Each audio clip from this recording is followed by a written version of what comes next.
Ayan, meron tayong gawa, G4 Mirage. Napakabagal nating tumakbo. Ang takbo niya sir, 20 lang ang takbo. 20 lang boss. Oo, sinasagad. Yan si sir oh. Saka sir sa ano, Bulacan? Sa Del Monte po. Ah, San Jose del Monte. Oo, ganito lang tinakbo mo. Ganito lang andar mo. Galing San Jose. Alas 12 siya lang gabi umalis doon. Ganito lang takbo niya, 20 lang mula San Jose. Papunta rito sa Project 8. Gagawin natin. Di natin po niroronte sa lilipat lang tayo kasi maulan yung pinaggagawa natin. Hanap muna tayo ng paggagawa natin na hindi maulan. Yan na po talaga ang pinakang ano niya. Sagad niya na takbo. 20. Tapos kumakadyot-kadyot pa. Ang ano natin dito, una natin gagawin kasi nalagyan po ito ng ATF. Yung transmission niya, yun muna po ang gagawin natin. Lalagyan natin siya ng CVT. Didrain po natin lahat. Baklas tayo ng crankcase. Safe na safe po yung takbo natin ngayon. Ayan, si Sir ang nagdadrive. Talagang iniingatan kami ni Sir. Dahil sa takbo, 20 lang. Takbo pogi lang po. Takbo pogi lang. Ano yung pogi boss? Ito na yun yung kanina pinapatakbo natin kay Bossing. Una natin gagawin, magdi-drain tayo ng kanyang ATF kasi yun ang inilagay, ATF. Ang ilalagay natin ngayon CVT. Di-drain muna natin. Tapos check tayo ng wiring. In-scan ko pala to, ang lumabas speed sensor. Yun lang naman ang lumabas sa kanya, speed sensor. Pero kailangan natin palitan ng fluid kasi mali yung nakalagay sa kanyang fluid. Ayan, di bali ang ano natin ngayon, tinanggal natin yung mga sensor niya, pati yung filter niya, tinanggal na natin, papalitan natin ng filter. Ayan, sa loob yung filter. Pakita natin yung filter para at least alam nyo. Ayan, pakita tayo ng filter. At takbo lang po nito 20. Ngayon, binaybay natin kasi nakita natin parang malutong ng kanyang wiring. Meron po tayong nakita sa speed sensor niya na wire na putol. Ayan, meron tayo nakita na possible doon ang sira niya. Dahil yung wiring ng speed sensor, yun ang lumabas sa ating scanner sa speed sensor. Ngayon, nang tinanggal natin ang kanyang speed sensor, napakalinis naman din. Malinis naman. Di naman mapagdududahan eh. Ayan ang kanyang speed sensor. Di bali, ang ginawa muna natin kasi nga unang-una nagkamali din dito ng salin. Ang nailagay dito ATF, hindi CVT. Yun muna ang tinrobol natin. Hindi pa natin nailalagay ang kanyang CVT fluid pero naghanap na tayo ng trouble pa na iba. Baka mamaya bukod dun sa ATF na nailagay, may wiring din nasira. Kasi ang takbo lang natin ay 20. Sobrang bagal ng takbo, kumakadyot, blinking drive.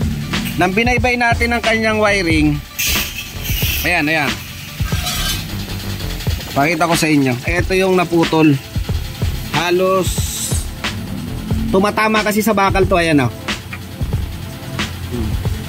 Putol na ho ito pagka inano ko. Ayan o, putol na yan. Pagka hinila ko, ang nakadugtong na lang dyan yung kanyang plastic. O itong isa nakadugtong pa naman pero paputol na rin. Tapos meron din siya sa kanyang oxygen sensor bank 2.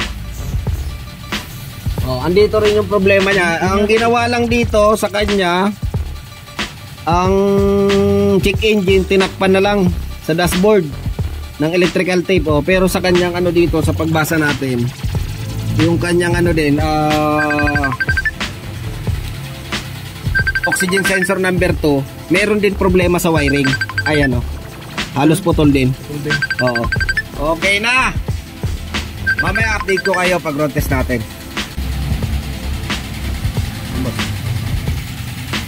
Tester natin. Kung natin tester ito kabila kung saan padugtong yung naputol.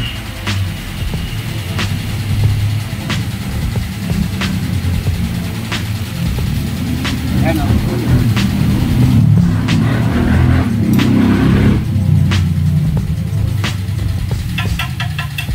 sa speed sensor nga tong isa naputol. Dudugtong na natin ito sa speed sensor.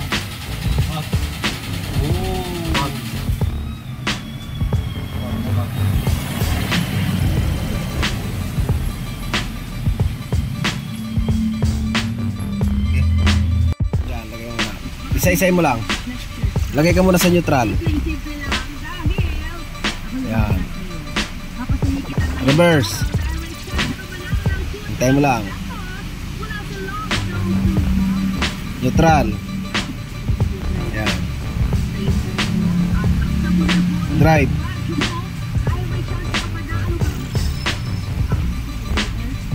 Sabi. Lagay mo sabi. Oh.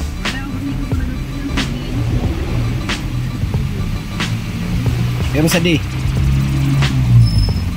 Yan. Lagay mo sa N. Yan. Sa R. Yan. Yan. Laro-laroin mo lang. Lagay mo sa part. Laro-laroin mo muna. Para umano. Sige, park mo lang. Tapos lagay ka ulit sa reverse. Laruin mo lang. Yan. Ganyan lang muna. Oo, de, pagpalit-palitin mo lang yan. Laro-laruin mo lang muna. Kaya pina-under na natin. May road test natin tong kanyang Mirage. 20 lang ang takbo nito eh. Nadali na rin natin to. Road test lang natin para malaman. Subukan namin ngayon ni boss patakbuhin. Ilaw ka na boss, pwede yan.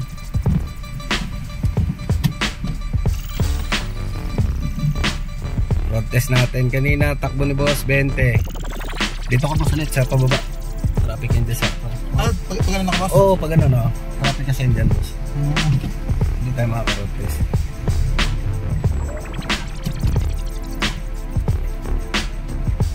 Tignan natin ang kanina, takbo namin 20. Baka same lang, 20 ulit. Titignan natin. Ilaw mo boss para makita.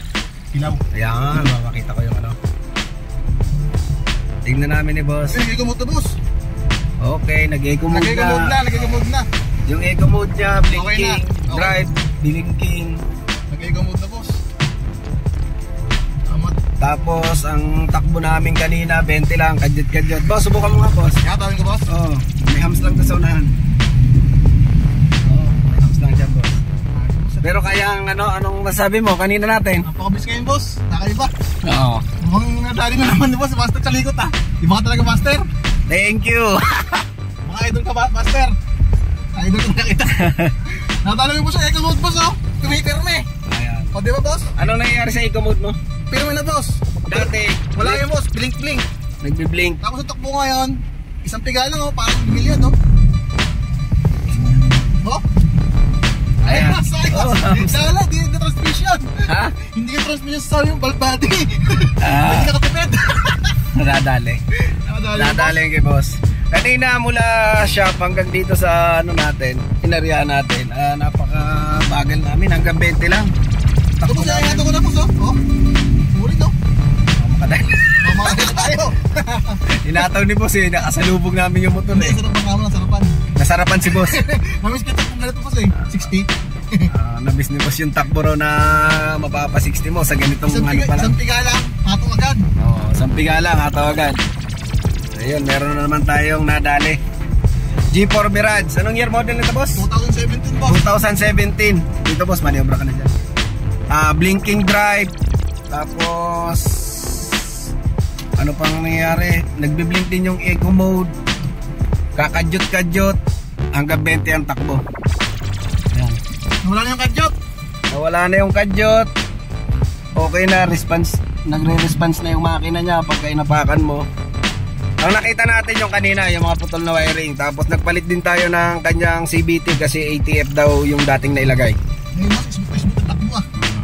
Parang Ayan, maraming salamat sa lahat na sumusuporta sa Master Kalikot. Salamat kayo boss. Thank you, very very big.